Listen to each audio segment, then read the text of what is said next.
Hi friends, రైతన్న ఛానల్కు స్వాగతం. రైతు బంధు డబ్బులు వెనక్కి ఇదేందనేది వీడియోలు తెలుసుకుందాం. ఇప్పటివరకు మన ఛానల్ని సబ్స్క్రైబ్ చేయకపోతే సబ్స్క్రైబ్ చేయండి, లైక్ చేయండి, షేర్ చేయండి, కామెంట్ చేయండి. రైతు బంధు సొమ్ము సమగ్రంగా రైతు ఖాతాల్లోకి వేయలేకపోవడంతో అవి తిరిగి ప్రభుత్వ ఖాతాల్లోకి వస్తున్నాయని వ్యవసాయ శాఖ లెక్కల ప్రకారం 19,000 మంది రైతు ఖాతాల్లోకి వెళ్లాల్సిన రైతు బంధు సొమ్ము బ్యాంకుల వరకు తిరిగి వెనక్కి వచ్చినట్లు సమాచారం. దీంతో రైతులు ఆందోళన చెందుతున్నారు.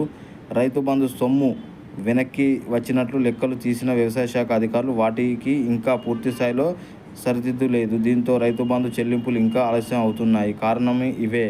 అలా రైతు బంధు సొమ్ము వెనక్కి సర్కారు ఖాతాల్లోకి వెళ్ళడానికి గల కారణాలు పరిశీలిస్తే రైతు ఇంటి పేర్ల బ్యాంక్ ఖాతాల్లోకి నెంబర్లు సరిచూసుకోకుండా రైతుల ఖాతాల్లోకి డబ్బులు వేయడం జరిగింది.